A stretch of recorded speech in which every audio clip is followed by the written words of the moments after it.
Charisma Quotient. I'm your host, Kim Seltzer, a dating and makeover expert, where I will help you build confidence, make connections, and find love from the outside in.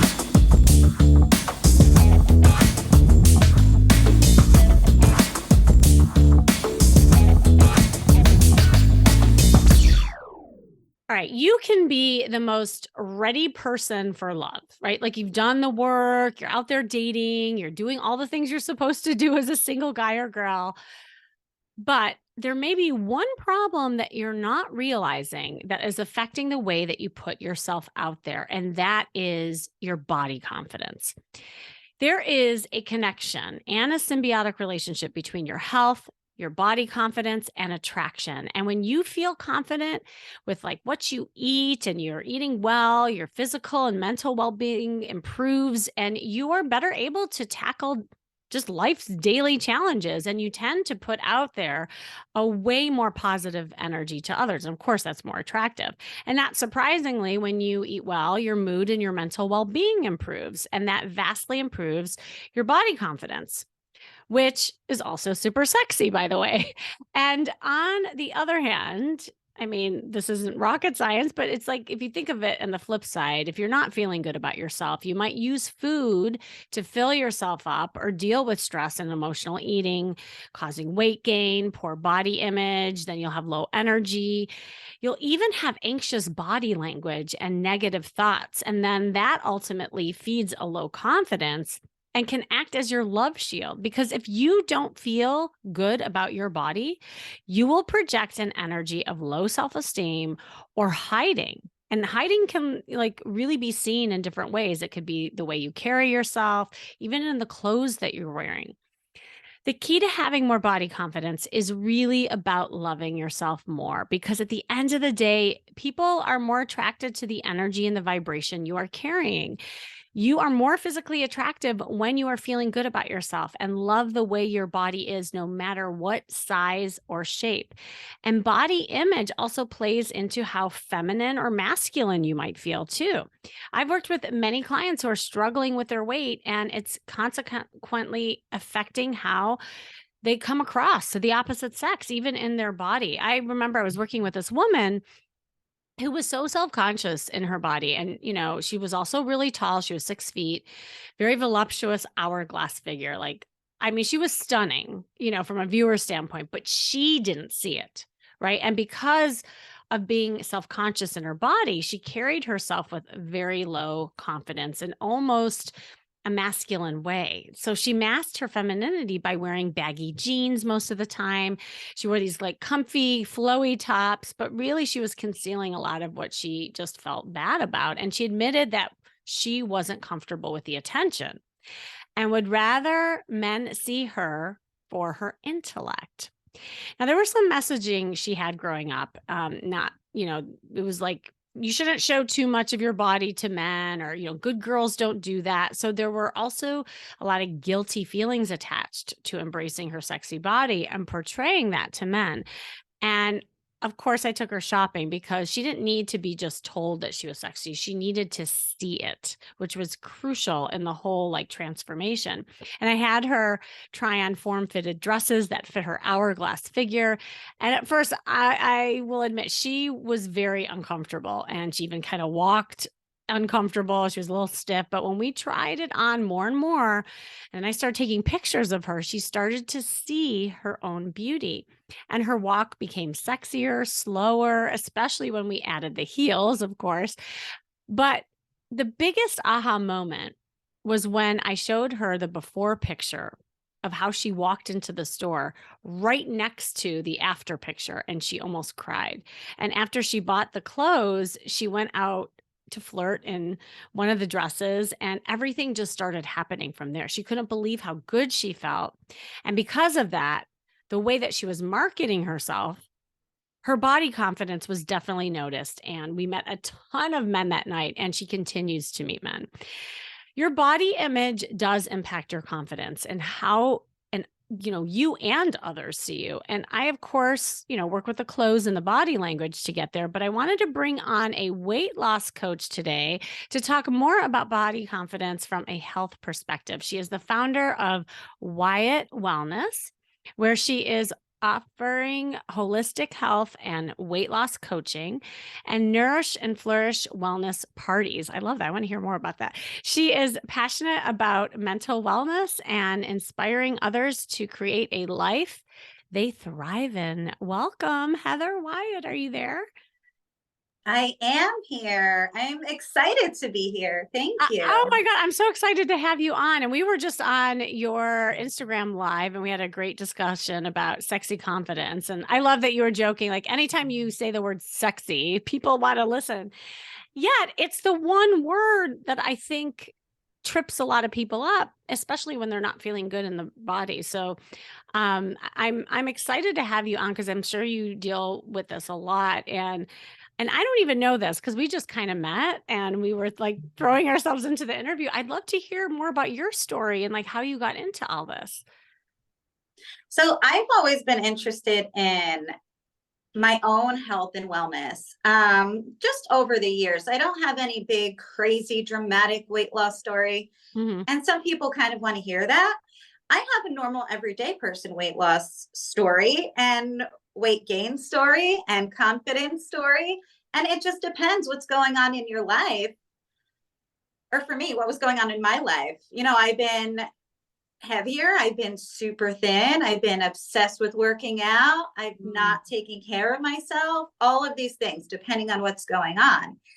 And for me, you can look at how I'm doing by how I look. And Mm. by that, I mean, it's not when I was the most fit that I was my happiest or healthiest.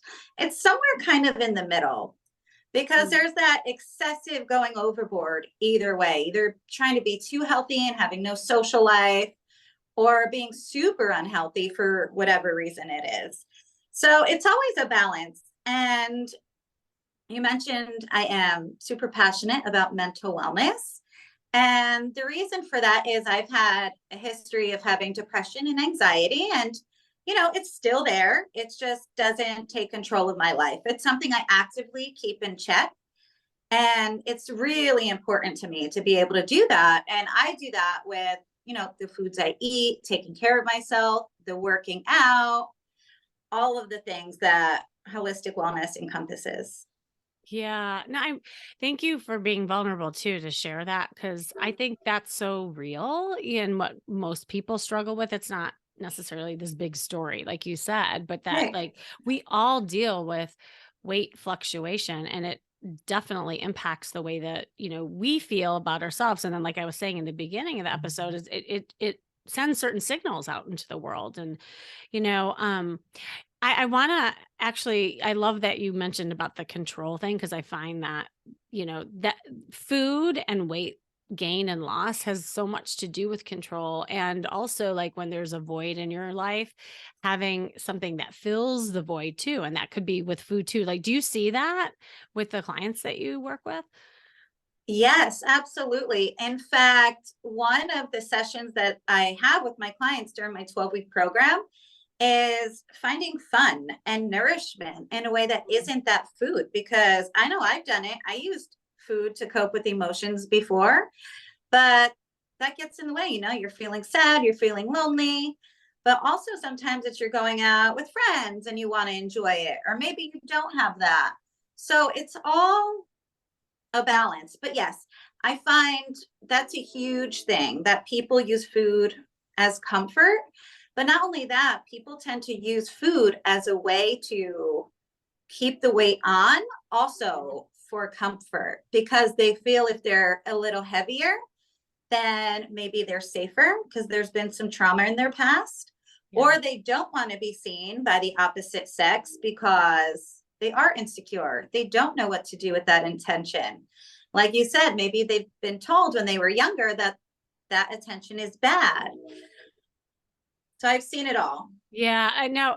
I there was a client I was working with, and that was exactly her case, when she was kind of going over her history with me, we realized that, again, like she was doing all this work and she had this strong desire to attract a man, yet she was scared at the same time. And so what she wanted, she also feared. And she knew that she was using food and weight as an insulation from men because it was like, if she really let men in, then she was fearing what that would mean because she had been hurt in the past, Mm. right? And so, as a therapist, I see a lot of just like issues around it, and even just how our family system viewed food and how that was also used, growing up. And so, I just think this is an interesting conversation and really an important one. I don't think it's talked about enough because there's like a lot of people just focus on more that inside stuff. We talked about that on your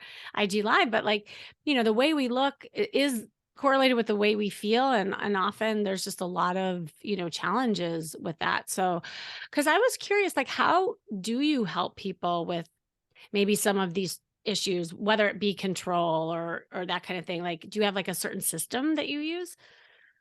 So yes. Mhm. Um, Usually I work with clients in a 12-week program. And within that, yes, we work on the foods that you're eating. We're working on the working out. Are you moving in a way that you enjoy? But I have had clients that did use it as a control mechanism. It was, it's several hours of working out a day, but also binge eating. And they have that cycle, which is also not healthy. So clients that are doing that and clients that are also just unmotivated or keep losing the weight and keep putting it on, I find there's always something else keeping them stuck. Mhm. And we go through a process. We go through a whole getting rid of what's not working with you. Sometimes there's boundaries that have to be worked on with other people. Sometimes it's the social relationships that you have. Sometimes it's the work environment. And I've also had clients that their cycle is having a stressful day at work. And mind you, they are very successful, but then they go home, have a couple bottles of wine to erase the day, have some comfort food, sleep like crap, wake up, don't work out, and just repeat the cycle again. So they're all very different. And it's interesting the different areas that we have to work on. But no matter what these issues are, we always start small and we just take Mm. one thing and work on that for a little bit at a time until you master that little habit. And then we build on from there. I love that, and that's how I work too. Like, even with flirting or, like, little things that, might scare people or they find hard is like, I always say the small wins add up to the bigger success. Mhm. So, that's really good that you, like, chunk that down. What would you say, like, if there's someone, like, listening and they're like, "Well, in theory, this all sounds really good if I just have ways of, controlling my diet and feeling better," but they just like, no matter what they try, they feel victim to the food or they feel like they can't get over themselves, in the way that food has been providing for them. Are there certain techniques that you do to help people? We do. We, it's all customized. So Yeah. we do different things. Sometimes it's some people need that food journal and to do some food experimentation to find out what foods make them feel good. Mhm. We all have those. And some of us, if we're choosing a piece of pizza, which makes us feel like garbage when we eat it, but we keep doing it, why are you doing that? If, like, I know salmon and veggies makes me feel really good. Why do I not eat that and make the choice to eat something else? Is it because I really want it? Then yes, that's okay. Go ahead and eat it if it's once in a while. But if the emotion behind it, if there's something else there, then that's something that needs to be addressed. Like, what was it that you were craving? And that can be many different things. Um, but that's one of the things we do. We also try to change things up a bit. I mean, if you're saying, "Oh, I hate working out," well, what is it that Mhm. you're doing? Maybe you don't like doing that thing. I hate running. I will never run no matter what. If I'm running, like you run, because I'm not running for fun. There's a lot of experimentation and finding what works for you because we're all individual and you can Google online any diet You can find an Mhm. answer, a million answers to what's best. You have to find out what's best for you and your body type. Hey, I just want to pause for a second. I don't mean to interrupt your listening, but I have a really important announcement to make. A lot of you are saying that you're feeling really insecure about dating and have that strong desire to feel that sexy confidence when you're getting back out there, especially just feeling magnetic overall. And if that is you, you are not the only one. I've helped thousands of people, and you know this listening to my podcast. If you are listening to my podcast for a while, I help so many people with their confidence and find fulfilling relationships, especially if you're dating later in life. And that is why I'm holding a live co ed interactive workshop called The First Impression Makeover. In just 60 minutes, you will get my proven techniques to craft your authentic style, master some body language hacks, make unforgettable first impressions, and feel empowered to date. And now is the time to feel great about yourself, attract partners you click with, and reignite your mojo. The first impression makeover workshop is happening so soon. Oh my gosh, it's around the corner. I just realized that. So get the details, claim your spot now. You can find it in the show notes or go to stophatingdating.com. This is your chance to take control of your dating destiny. Now back to the episode. Well, and that's the thing. I think that there's also, and I talk about this a lot, a difference between an external kind of motivator versus an internal motivator in doing some Mhm. of these things. And, you know, we all avoid things that don't feel very good, which may need more of an external motivation to do that, or replacing it with something that's pleasurable, like a reward system kind of thing. Cause I Yeah. even, right, like I even do that with, I mean, I'm not by any means a weight loss coach like you at all, but sometimes I'll play hardball with my clients because that's one of their goals, and it has to do with their dating life because they don't feel like they can go on Bumble or go out and date until they lose weight. And so I'm like, well, that you might be waiting a long time. Like it's also an excuse, you know, to not get out Yes. there. Right. And so to your point, like I'll never forget. I think I've told this story before, but it relates to what we're talking about. This woman, I put her on a regimen to work out every single, like, morning at a certain time, and she committed to it. And I said, "And I want you to just do it for 2 weeks. Like, not like your whole life, but just for 2 weeks, Mhm. experiment with it." And then I had to give her an external motivator with a consequence. I said, "And if you miss your routine, we're not gonna have our coaching call." She's like, "What?" I'm like, "Yeah, we're not, because I'm not gonna have the coaching call with you until you have a certain consistency with this." So, I'll never forget, she said when she called we did have our coaching call 'cause she fulfilled it. She's like, "Kimmy, I almost blew it. And you were in my head this one Wednesday morning when I was gonna get like, just blow it off and say, 'Oh my god, Kimmy's not gonna have my coaching call.'" You know, and it was fantastic, and it actually helped her get over the hump, and we just had to, like, be creative in helping her do that, and so, it sounds like you do a little bit of that too, and it really, like you said, it depends on the person. Yeah, I think that's why people hire us coaches because they Yeah. do need that guidance, that accountability. I have my Fitness Pal on my phone, not because I use it anymore, but Mm. because I'm like watching clients. They Oh, know I'm watching, and I don't require people to I track love their it. food. I prefer other things. It is helpful, but some clients enjoy doing it, some find it helpful.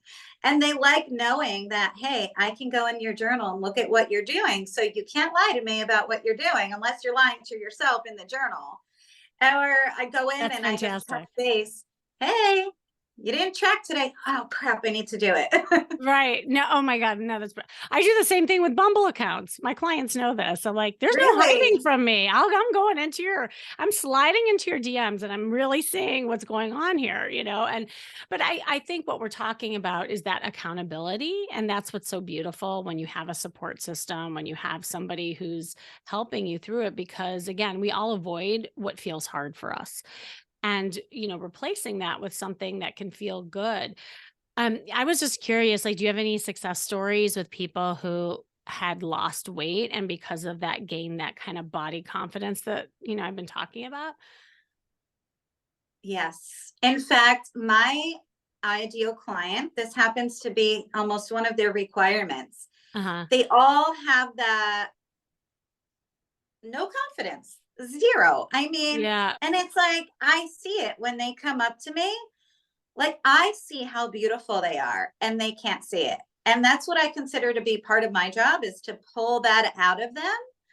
I Mhm. mean, I've had a woman say to me she can't wear tank tops or shorts in the summer because she feels too heavy. And like the whole world is looking at her. Mm. And just, that's not what my eyes are seeing. I see such incredible beauty, and I just can't believe she doesn't see it. But once a client starts putting in the effort to take care of themselves and they know they're treating themselves well, and we do some like self love exercises along the way, and some journaling, and some start doing meditation and mindset work, Oh, there's cool. always a point about halfway that you see clients come up and they just start, there's some little extra pizzazz in them. They did their hair a little bit differently. And it's the men and the women too. And it's Yes. so cool because it's like the exact same person, but the only thing that's different is that energy. And I'm just like, yes, this is the moment that I've been waiting for. I no, and that's the thing that people don't realize is like the the way we feel in our body and the body confidence really interacts with body signals as well. Like I was talking about that in the beginning, but it's crucial and something that people don't like, I think, put again enough focus on for themselves, because really, like when somebody comes out of the dressing room or comes out of your program, right? And they have that pep in their step. It is sexy.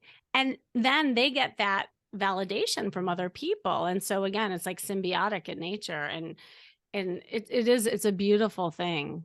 It's a beautiful thing. Well, and I love that you help people with the mindset stuff. What are some of the like common themes would you say that you help people, with when it comes to mindset? Um, it's a lot of that. The lack of confidence, Mhm. that's a big one.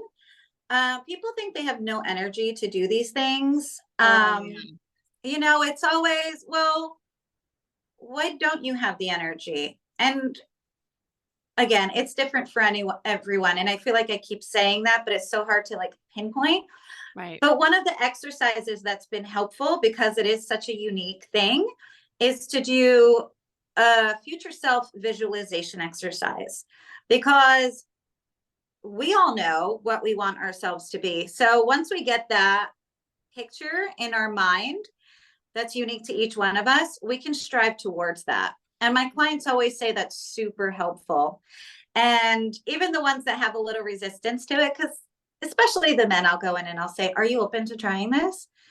They're like, "All right, I'll try it." But they're like, "Wow, that was actually really useful," because they are picturing themselves at whatever weight it is they think it is. But who cares about the weight? And I'll be honest with you, I don't care how much weight my clients lose. What they're picturing when they're doing that is, oh, the compliments they're going to receive, the things they're going to do, the things they're wearing. And they just have this different life about them. And they think losing the weight is going to help them with that, but they can get that even without losing the weight. Losing the weight is just the added bonus at the end that helps them to get to that point. It's so true, and I tell people this all the time. It's not your weight, it's not your height, it's not your age, it's all those things. It really is about you, because when you look in the mirror and you say, "I'm sexy," that's when other people will too, period. And, getting into that mindset, but also embodying your body in that way, that can happen at any point, really. But I think there is this sense of accomplishment when people start seeing their body shift and move down, and I think that adds to it. The beautiful thing about that visualization, what I love, is kind of like what you said before, is that we tend to see ourselves as way worse than other people do. And we'll nitpick every single body component apart. And so I'm constantly telling, both men and women, like you said, what is a body part that you love? Because we focus on what we don't like versus what we do like. And by you doing that visualization, it's really causing them to see a beautiful positive version of themselves. So I love that reframe. That's cool. So I anyway, agree. yeah. Um, oh my God, I'm looking at the time like, oh my God, how are we almost half hour already? Um, are there any other like kind of parting words of wisdom that you wanted to share with everyone? So, as you were talking, that's kind of what I was going to get at. It's funny what that internal dialogue does to us. And that's Yeah. something we work on as well. And I've had even a friend in a restaurant, and she kind of said, "Oh my God, did you see how she just said goodbye to me?" I'm like, "No, I absolutely did not. She said bye like a normal, like a regular goodbye." But whatever stuff she was carrying made that a weird thing where that person was being judgmental. So we have to work on that inner dialogue that we have ourselves on a constant basis and get in touch with our own intuition and believe, start listening to our own words instead of worrying what everybody else is thinking of us. Mm. Oh, I love that. Yes. Because there's so much noise sometimes that goes on in people's heads, and it's always worrying about what other people think. So I love that. Just like worry about you and what you are and all the beautiful things that you are. So, Heather, thank you so much. And where can everyone find you? So I am on Instagram at underscore Heather Wyatt. You can also find me at heatherwyattwellness.com and also on LinkedIn, Heather Wyatt. Thank you. And thanks so much for sharing. And thank you for joining me today. You listening. This has been the Charisma Quotient. I'm your host, of course, Kimmy Seltzer. And remember, you can build confidence, make connections, and find love from the outside in. And if you want to know more, make sure you go to my site, kimmyseltzer.com. And if you are lacking sexy confidence, or you tend to hide because you're afraid of showing off your body, or maybe you are in poor health and a frumpy style rut, which often we all get into, and feeling unmotivated, just hop on a call with me, and we'll talk about ways to help motivate you and gain your body confidence and improve your dating life. Just click the link you see in the show notes to schedule that. And who knows, that one call could change the entire course of your life. And remember, working on you is working on your dating life. That's all for now. Hey, before you head out of here, how are you feeling listening to this episode? I'm sure there's some things that you're thinking about that are coming up for you. And there are a lot of folks who are stuck in feeling insecure when it comes to dating. How are you feeling? Does this happen also in other parts of your life? I always talk about what shows up in one area often leaks into others. And that's why I am inviting you to join me for my upcoming interactive workshop called The First Impression Makeover. It's your crash course in finding your personal style, mastering body language, making unforgettable impressions, and feeling empowered with dating. And I really want to help you. So my workshop is happening very soon and spots are like really filling up quickly. So go to www.stophatingdating.com to claim your spot. And I really want you to feel sexy, confident, and excited about dating again, or maybe it's even for the first time. And most of all, having fun doing it. And if you're not having fun, you definitely need to come to this. I can't wait to see you at this first impression makeover workshop. Sign up now by clicking stophatingdating.com. You will see that link in the show notes as well. And let's do this.